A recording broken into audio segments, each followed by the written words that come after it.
Página 1 e a ERC têm estado numa guerra judicial intensa porque o Página 1 tem basicamente pedido e levado às instâncias da Justiça este pedido para se escrutinar a utilização de recursos públicos por parte dos dirigentes da ERC.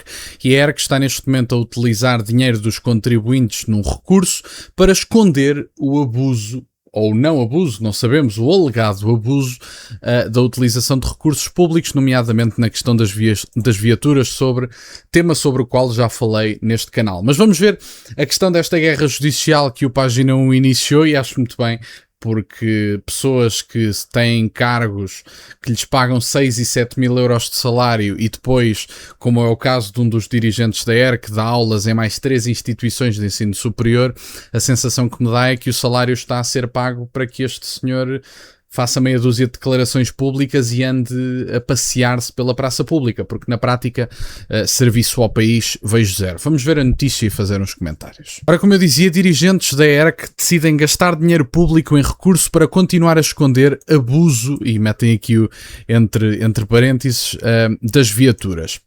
A entidade reguladora para a comunicação social decidiu gastar mais recursos públicos, dinheiro de custas e advogados externos para tentar impedir que se saiba como são gastos outros recursos públicos, os veículos. Depois de o Tribunal Administrativo do Círculo de Lisboa ter obrigado a ERC a entregar ao Página 1 os registros das viaturas e dos motoristas colocados à disposição dos 5 membros do Conselho Regulador, a entidade apresentou um recurso de 35 páginas para o Tribunal Central Administrativo Sul, procurando revogar a sentença e para já suspender a entrega dos documentos. E, portanto, não me parece que uma entidade que ainda para mais é uma espécie de, não é uma espécie, é mesmo, um escrutinador dos órgãos de comunicação social e da sua atividade, impondo o código deontológico do jornalista, entre outro conjunto de regras que devem estar em vigor numa comunicação social livre, como não é o caso da nossa.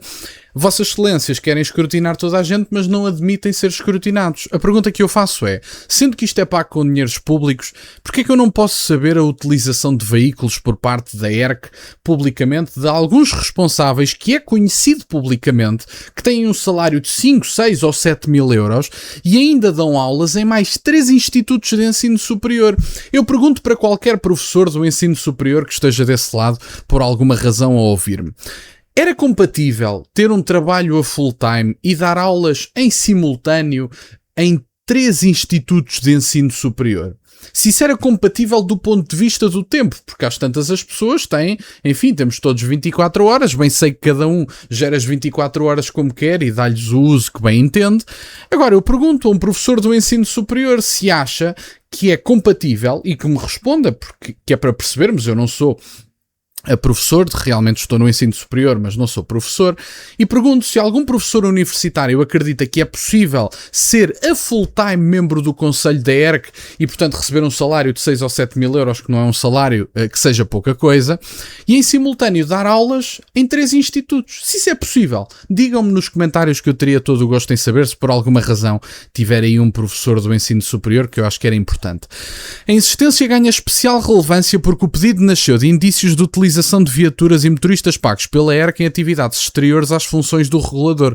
O Página 1 confirmou que o vice-presidente Pedro Correia Gonçalves acumula o cargo a tempo inteiro, remunerado em cerca de 6.600 euros mensais, era exatamente o que eu dizia, com a docência no ISCAL, no Instituto Superior de Ciências Políticas e Segurança Interna e na Universidade Lusófona, recorrendo à viatura e motorista da ERC em deslocações associadas às aulas. E, portanto, a primeira pergunta é a que eu já fiz anteriormente. Se é possível acumular um salário de 6.600 euros mensais a tempo inteiro e dar aulas em mais 3 institutos de ensino superior? Segunda questão.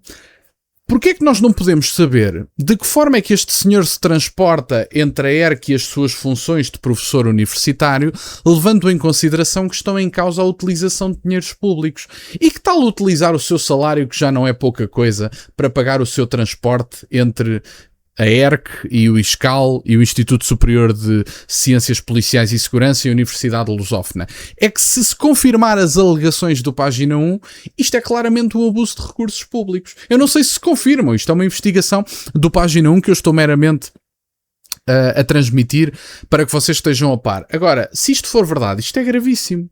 Um homem que supostamente deveria estar a trabalhar a tempo inteiro na ERC não só não o está, como ainda utiliza alegadamente os recursos públicos para se transportar entre a ERC e as suas outras funções, que nada têm a ver com a ERC e o seu cargo, evidentemente. O levantamento do Página 1 aponta ainda para situações semelhantes envolvendo os vogais Carla Martins e Telmo Gonçalves, matéria que os registros agora reclamados permitirão confirmar em extensão e frequência. Carla Martins mantém atividade docente em áreas de comunicação e jornalismo na Lusófona, onde é identificada como professora auxiliar convidada, e na Faculdade de Ciências Humanas da Universidade Católica Portuguesa, como surge igualmente como docente.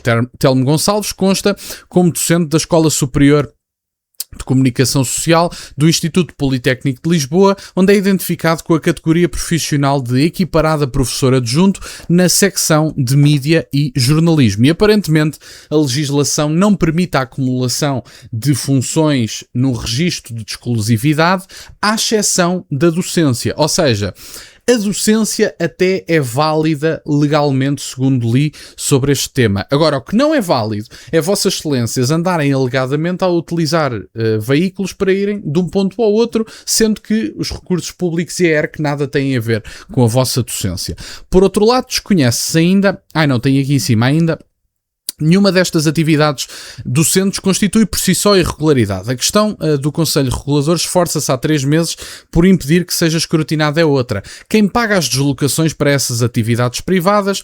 Quantos quilómetros fazem os automóveis da ERC? Quem conduz? Que portagens e combustíveis são suportados? E quantas horas de motoristas são consumidas em percursos sem relação com a regulação dos mídia? Por outro lado, desconhece-se ainda, porque não foram sequer respondidas questões, se a protegida de Luís Montenegro, a vogal Rita Rola, que apenas se desloca uma vez a Lisboa de avião, tem ou não veículo de serviço para as suas deslocações na região do Porto, onde reside e também dá aulas, e 2 instituições de ensino superior, na Universidade Fernando Pessoa, onde surge como professora auxiliar em regime parcial, e o Instituto Superior de Ciências Empresariais e do Turismo, onde se integra igualmente no corpo docente. E, portanto, isto são as questões que temos que saber, porque a utilização de dinheiros públicos para a satisfação da vida privada é um abuso.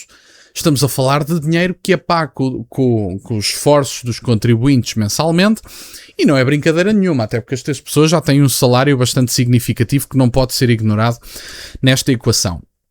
O único membro do Conselho Regulador que não estará a dar aulas será a Presidente, Helena Sousa, que suspendeu a atividade docente na Universidade do Minho. No entanto, o Página 1 sabe que usará o veículo da ERC nas suas deslocações de fim de semana, algo que não foi possível confirmar por falta de respostas e pela recusa em mostrar os documentos. Note-se que Helena Sousa esteve mais de 2 anos a acumular, sendo uma grave incompatibilidade que pode resultar na demissão do cargo público, a liderança da ERC com a gerência da Alfena, uma empresa familiar de Póvoa do Lanhoso, do ramo da orivesaria, que também gera um solar turístico, tendo executado serviços de jardinagem para a autarquia de Vila do Conde. E, portanto, a própria já assumiu este erro, tratou-o como um erro e não como uma irregularidade ou como algo que, com a intervenção do Ministério Público, resultaria na perda do mandato, pelo menos segundo noticia ao Página 1, e, portanto, continua a utilizar, e isto é que é mais caricato, recursos públicos para pedir um recurso às instâncias judiciais para não serem escrutinados na utilização dos dinheiros públicos.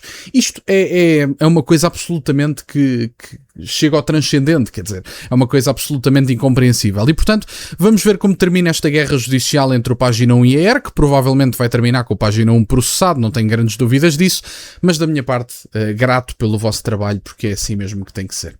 Era isto que eu tinha para partilhar, fico-vos grato que estejam desse lado, deixem só o gosto neste vídeo e subscrevam o canal, têm as minhas redes sociais, o MBA na descrição, por acaso de quererem fazer alguma doação, e nunca se esqueçam, meus caros, questionem tudo.